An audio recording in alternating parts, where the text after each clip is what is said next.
So this is our live stream, kind of the follow-up to our Liberty in detail. We're going to be talking about the scrubbers today. I'm going to show you guys in a very close-up view kind of the design of the different scrubbers, the different sizes, and just more information about them. And then once I go over the scrubbers, then I'm going to show you how they mount directly onto the rebreathers. You can see I have 2 back mount units here. I have 2 side mount units, and I also have a Liberty light as well. The side mount unit will be able to show you guys how the size difference is between using the short scrubber and between using the regular scrubber. The extra large scrubber doesn't fit on the side mount unit, unfortunately, but I'll explain to you why and what makes things different on them. All right. So if I haven't said this already, be sure to like and share, and always be sure to comment on our threads. We sometimes, if I don't hear you, you have to reload or something. Is the mic on? So can you guys hear me? Can we get any type of comment?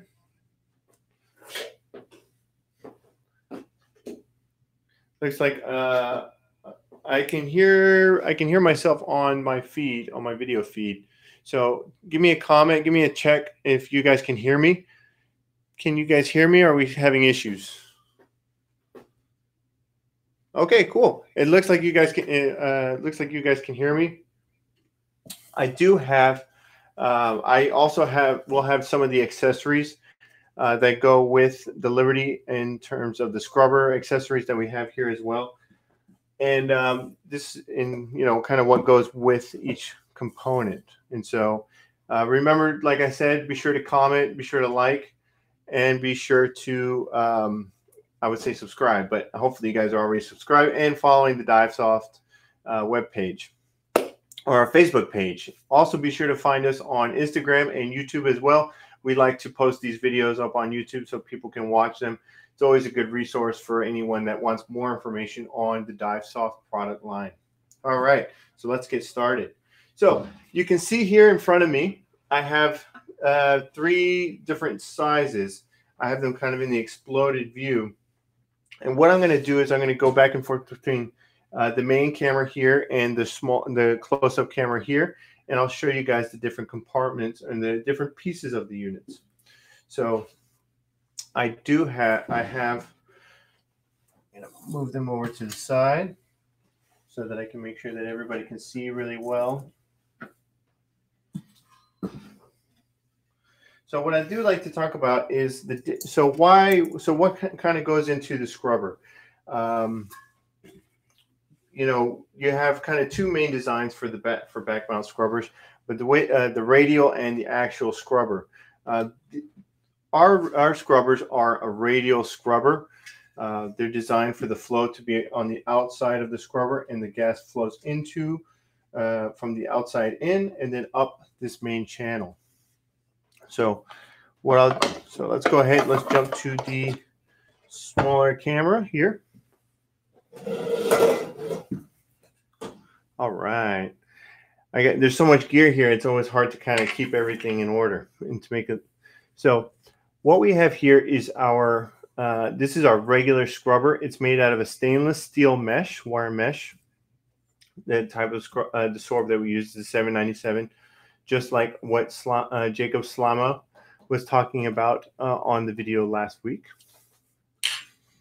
So the different components that go into it, we have the stainless steel mesh, and then inside we have the column. So this is the key factor in the radial scrubber. As the gas moves from the outside in, it travels through the sorb material into this main column, and it goes out through this cylinder. So it's important when you're filling the scrubber to obviously cap this center piece as it's filling. And you can see here that we have our minimum and maximum lines. Actually right here, minimum and maximum lines. So it's about ½ an inch of tolerance between filling the sorb. The parts that go into it, we have this plastic spacer in here, and here's our sealing surface here. So as it flows in, and then we have our spring-loaded our spring-loaded piece. These all of our kind of these black Delrin components, they're made out of palm. They're machined here, and then we have stainless steel springs to prevent any type of corrosion. You know, it stains less. You know, most things will corrode if not properly maintained. So we have our spacing lock, and so then this the scrub, you can see that it's properly, the spring provides tension on our plastic spacer, and that will prevent the sorb from moving around. So if you fill within your minimum, it will be sure to properly pack the sorb.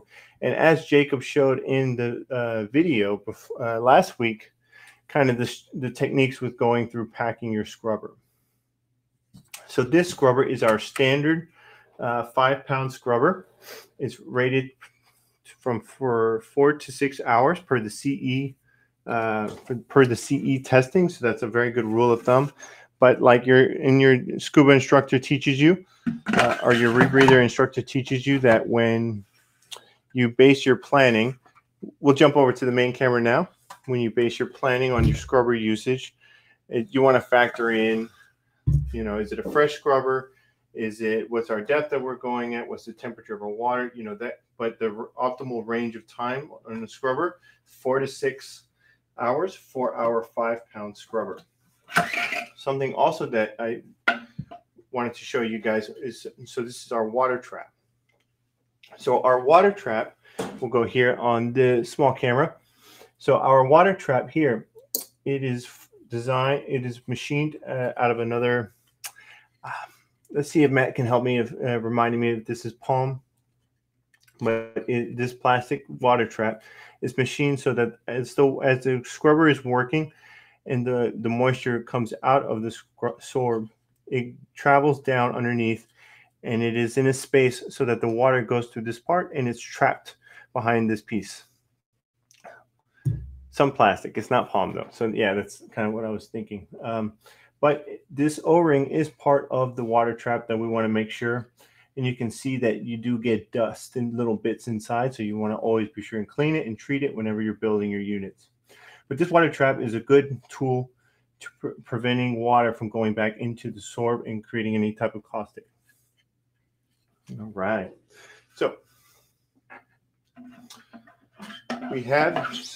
when we go to our main camera, we have our water trap that's part of our checklist that we always check, that the scrubber, we always check and make sure that it goes in. It can only go in a certain orientation. It's kind of hard to see on camera, kind of the shape of the cutout, but you can see from the bottom, there's kind of this T-shaped foot.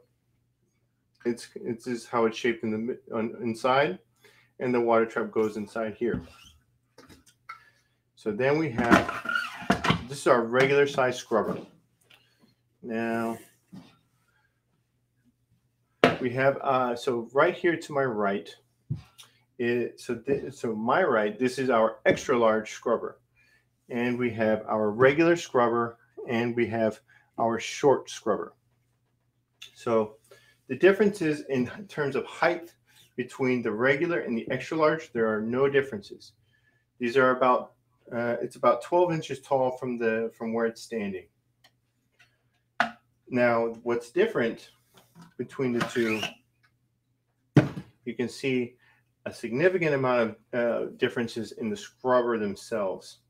So internally, inside the scrubber, it's a little hard to see, but internally, we remove this plastic water trap from the regular scrubber, and now we have a kind of a ShamWow, a sponge. I like to use ShamWows; they're pretty effective.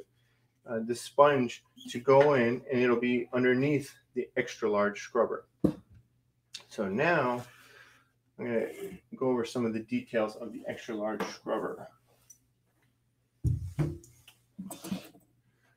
Now we'll go to our little camera. Now our extra large scrubber, you can see that it's this real pretty steel mesh, but it goes up higher. And then if you look, our tolerances between our minimum and our max, it's very, very, there's not a very big difference between the minimum and the max. So this minimum and max means the minimum of sorb that you can put in for the rebreather, for the scrubber, for it to be able to work properly. Now we also have the maximum line. That's the max that we can fill the sorb.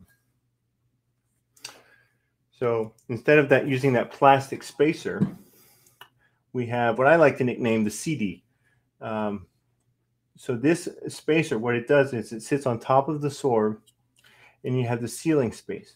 It really works more to seal the sorb rather than to act as a spacer. So this guy goes inside here, and it'll seal along the mesh wall. And then we have that guy falls down because it doesn't have any sorb to pack in. So it will push up against it. And then it has to be within that minimum and maximum range, because this is where we have to put our C-clamp, kind of our C-clamp locking pin. When the sorb is filled, it will push up against it, right? So this is and so this is our extra large scrubber. It's a 7-pound scrubber. It's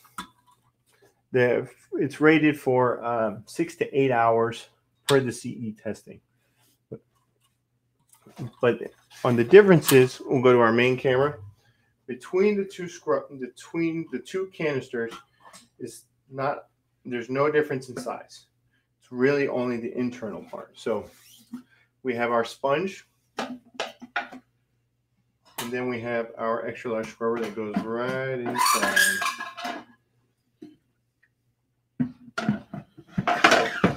You ask if I buy a back mount unit and I use the regular standard scrubber, can I upgrade it to the extra large? Yes, you can. And I dive with the extra large scrubber because I like to use it with cave diving. And it's now, as we were getting some questions about the lids that we also have, we have the lid allows us to go, if we're diving within a certain amount of days and we want to seal the scrubber, we can use this very handy lid, and the lid will seal and go right on top of the scrubber. And I'll show you right here in the close-up camera. Looks like we were getting some questions about the bottom of the scrubbers. So the difference of the bottoms of the two scrubbers, there you can see right here. So you do have these cutouts. These cutouts are built for the stand of the Liberty, and they work as to kind of lock, not really lock the unit or the scrubber on the unit, but to keep it in place, kind of like just a place marker. But this is the differences between the two. You have your sponge in the middle and your water trap here. Now it's kind of hard with this camera angle, but here we have, make sure the seat. So here we have our lid. Now this lid also works to fit really well with the opposite side lid that we like to use for the bottom of the head. It protects the sensors that are inside the head of the rebreather. They also they're able to fit together in conjunction. This is a really good tool that I love, that I use all the time. So we have these stickers that go in. You can put your name, who's using it, the date of filling, use, date, duration. So say we just did a 1 hour pool session, but this week I'm getting in the pool, 3 times a week, and we're doing an hour and 10 minutes in the pool every week. It's a nice warm pool, and I don't want to repack my scrubber every time. So because I can get 6 hours on my extra large scrubber comfortably, what I can do is I can do my dive, and then once I once I kind of dry and clean everything out, I can put this lid on my canister for my scrubber to keep it sealed. We always want to keep it in a sealed environment, and it's more so to retain the moisture inside the sorb. Okay, so but yes, it's a very handy lid, an excellent tool. It also has an O-ring. You want to make sure you take good care of that O-ring because that does seal. It's kind of hard with my close-up camera, and this extra large scrubber is just so tall. All right, cool. So that is the extra large scrubber, and now the extra large scrubber is only for back mount units. We cannot use it with the side mount unit. And there's a couple of reasons for that. A, it's very, very long. B, it's the buoyancy characteristics, they change between using the short scrubber and the regular scrubber. And I'll talk about that once I get through the short can. But yeah, it affects the buoyancy characteristics and the length. So now we have our short can. So we can see here in the close-up camera. Make sure I don't bump anything. So we have here in the close-up camera. This is the guy that I'm diving with pretty often. So, you know, going through some caves to get beat up pretty good. But the Palm does a great job holding up and very robust. So we're going to pack this guy very similar to the way we do the extra large scrubber. We have our sponge. Looks like I got a couple spots in here, but we have our sponge as our water trap in the scrubber. And then we have our the scrubber itself. So this guy, it is a 5-pound scrubber. So it is the same as our regular scrubber. It basically has the same characteristics. But as you can see here, our minimum and max line, the tolerances between them are very fine as well. So you got to get it very close. Okay, it's a little bit more difficult to fill, but it is a very effective scrubber. Now, can I use this scrubber in my? Can I use this scrubber in my regular canister? No, it cannot because of that large plastic spacer. The same as this cannot go into the extra large scrubber because of the spacing and the dimensions, internal dimensions. So here we still use this like I keep nicknaming it, the CD. And you can see it's designed to seal, not really seal, but to prevent any type of gas flowing, any gas bypass.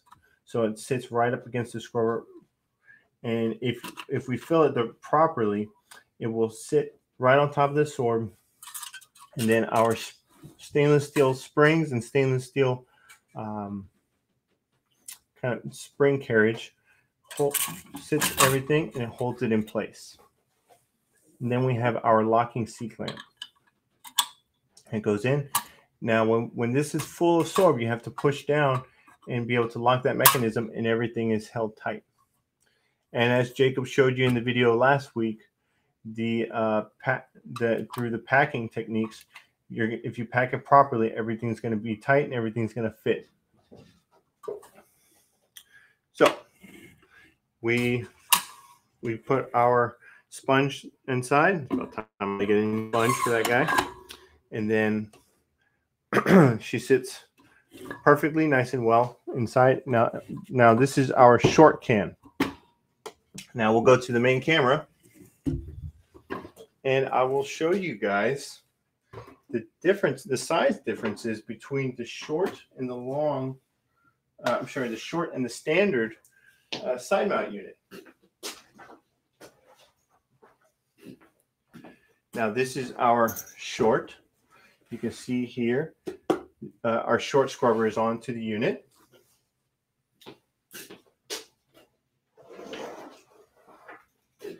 And here we have our regular unit. So what I'm going to do is I'm going to line them between the top, basically the head. The heads are going to be lined up next to each other. And it's a little hard to see, but you can kind of get a little bit of a visual of the length differences between the two. Maybe I can get a little closer without getting into the other camera. Now you can see it's about a 3-inch difference between the two. Maybe if I turn it like this. Now that's not going to work very well. But so the length difference, if you're concerned about the length difference, it's not too much, but it's about 1.5 inches, 3 inches. just to give you a little bit of an idea. Yeah, I'm measuring about, just say conservatively, about 2-inch, 3-inch difference between the standard scrubber and the short scrubber. Now, what's even more important than that are the buoyancy characteristics. Now, in the water, you'll see, if you ever see any pictures or videos of me or a lot of other side mount instructors, is that you'll see typically they'll be on the shorter can. The shorter can buoyancy are typically going to be more neutral rather than on the regular scrubber. There's a little, that airspace causes the unit to be, for the end of the unit to be a little bit more positive than on the shortened scrubber. So for optimal trim, I always recommend to dive with the Side Mount Liberty with the shortened can, because the same amount of sorb, but better buoyancy characteristics in the shortened scrubber. Okay, it's a little hard to see from the camera, the size difference, but if I go from the top of the scrubbers, you can see it's about 1.5 inch, 3-inch difference between the two. To give you a little bit of a visual on the size differences between the two units. So the shortened one has better buoyancy, more neutral than the standard scrubber. Standard scrubber is a little bit more positive on the tail end. Okay, cool.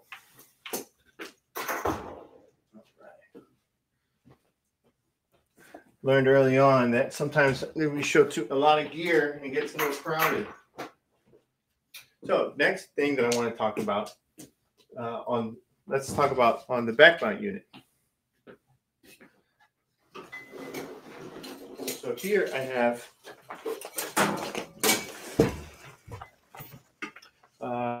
okay, looks like we have a couple questions. David is asking why there are 6 springs in the metal lid and only 3 on the standard one.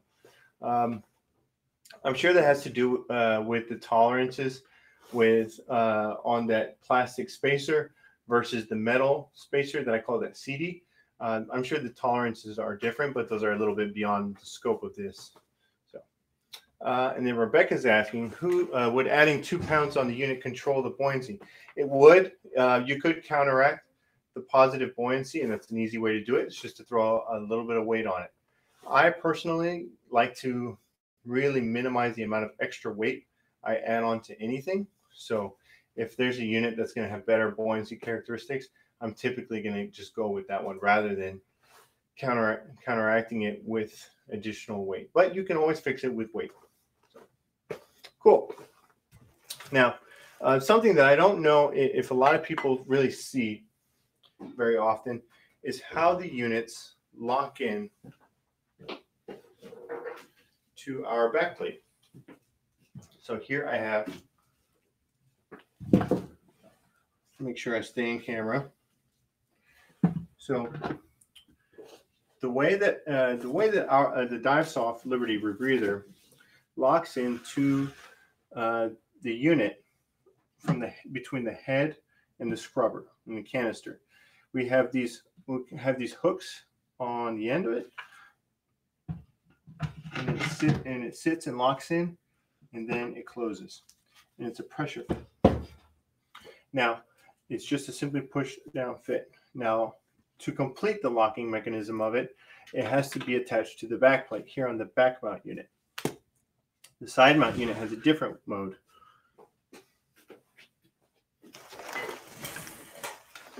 If you can see here kind of on camera, I know it's a little hard.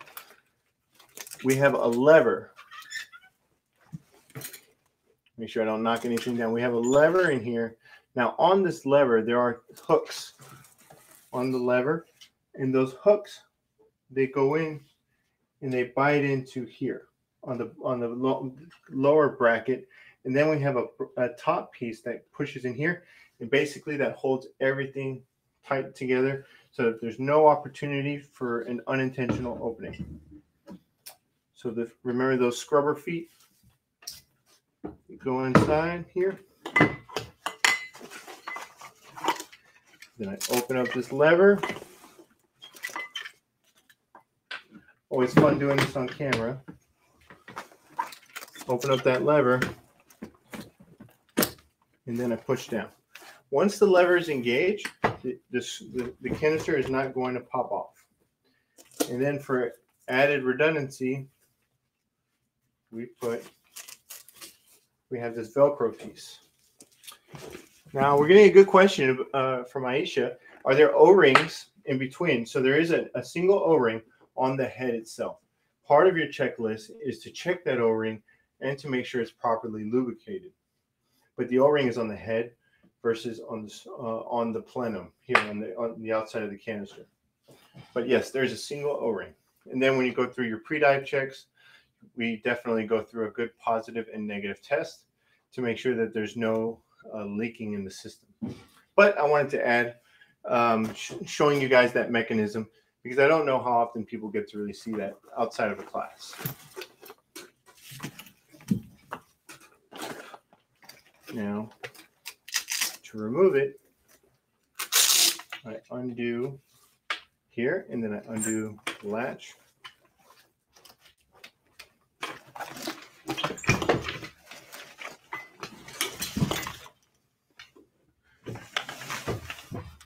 So, and the lubrication that we use is different if it's going to need to be oxygen compatible lubricant. Typically for, say, this O-ring and all the other bayonet O-rings that go on the breathing loop hoses, there's O-rings on kind of these elbows. We use a silicone loop, right?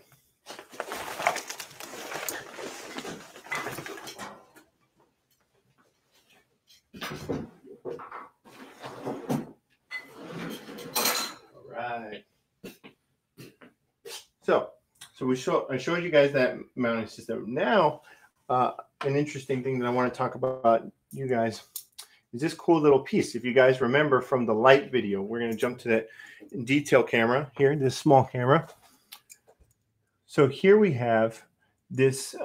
This is our bracket. It's a bracket, but it's a locking mechanism for the scrubber and the head. So this piece is this is the piece that we use for the Liberty light. So if I bring in, so here we have, this is the outside of the scrubber, and this is the inside. So this is the part where the hooks from that lever go into. So what I do here is I install this bracket piece. So I install it. Okay, make sure it's nice and secured. And then go ahead and I grab my unit head.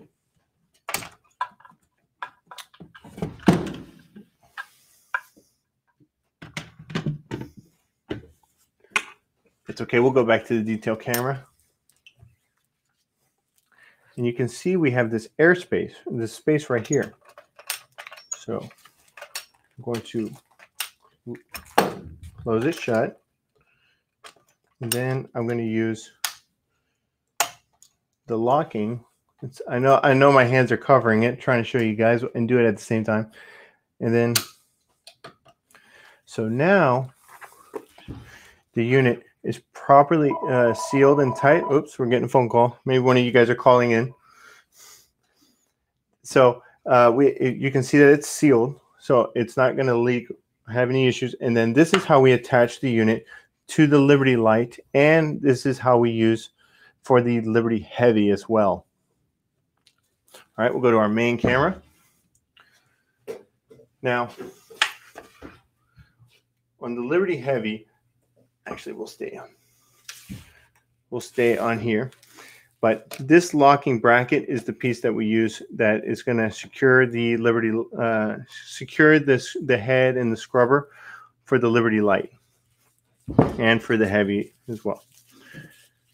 All right. Cool. Let's see if we can jump to our main. There we go. Perfect. Always lay them down so they don't topple. What we have here, this is a Liberty light. This is our travel back mount unit. So we use our Velcro system once we have the head and bracket together with the unit, so the scrubber's all plugged in, we're able to install it. Now this is not the optimum way for installing it. Usually I'll install it before I install the cylinders, but it will sit inside and it'll be properly secured, the gas installed proper, but now the unit is held together and sealed properly. All right, great. So this bracket system that we have that I just showed you guys is a really exciting new piece that's going to enable the unit to be used with the Liberty Light and the Liberty Heavy. So it's going to enable for different configurations of the Divesoft Liberty Rebreather. Now, if you guys have any more questions, be sure to always write us on Facebook, comment on these videos, and also take a look at some of the other videos that we've done in our Gear Talk series. In those other series, I go over the Liberty Light configuration, the side mount unit, and the back mount unit. And hopefully that can be kind of enough information for you guys to get everything to answer most of your questions. But like always, be sure to write us on social media, on our Facebook and Instagram. That's everything. I hope you guys got to see, answer all your questions with the scrubber. And be sure to join us this Thursday on our Divesoft Dive Talks Live. We have Dr. Neil Pollock. He's going to be joining me this week, and we're going to have we're going to have a lot of questions for him, lots to talk about. And so don't miss out. It's going to be a great episode. Thank you very much. Bye-bye.